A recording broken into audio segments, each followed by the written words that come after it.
يا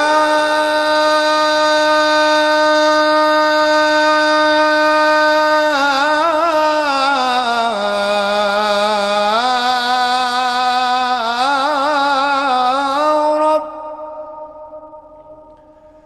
يا بهجة العيد بالآمال تأتينا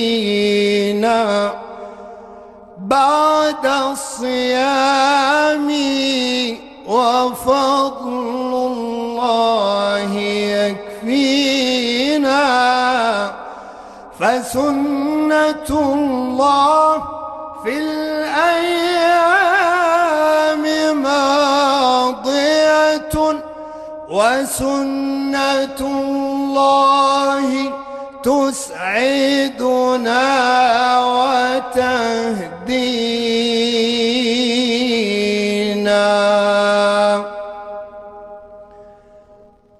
يا فرحة العيد هذا سعدنا آت، للفجر روح تبث النور تحيينا، والعيد يسري في أنسامه أمل، فيه الحياة بنبض الحب تشجينا. ما كان عفوك يا الله يخطئنا، ما كان عفوك يا رحمن يخطئنا، ما كان عفوك يا تواب يخطئنا. أنت العفو، أنت الرحيم، أنت العفو، أنت الكريم، أنت الرؤوف. أنت العفو فجد بالعفو ترضينا.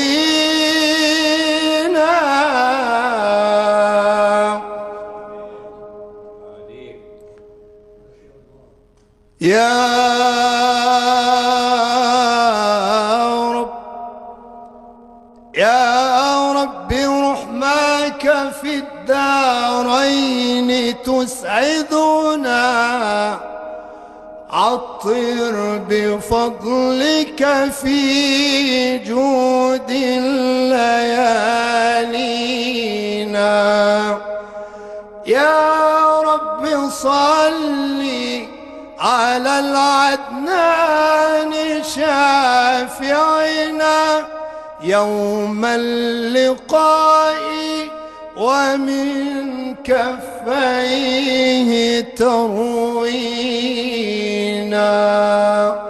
صلى الله على محمد صلى الله عليه وسلم. صلى الله على محمد صلى الله عليه وسلم. أشرقت أنوار طه فاختفت منها البدور، مثل حسنك ما رأينا قط يا وجه السرور. يا حبيبي يا محمد أنت نور فوق نور. قمر المدينة سيدنا النبي صلوا عليه. اللهم صل وسلم وزد وبارك عليه. اللهم صل وسلم وبارك على سيدنا محمد وعلى آل بيته الطيبين الطاهرين وعلى صحابته الغر الميامين وعلى من اتبعهم بإحسان إلى يوم الدين. هكذا إخوة الإسلام والإيمان، بهذه الابتهالات والأدعية التي قدمها المبتهل الشيخ عثمان هلال، نأتي إلى ختام هذا اللقاء الطيب المبارك، حيث نقلنا لكم ختام احتفالاتنا بعيد الفطر المبارك.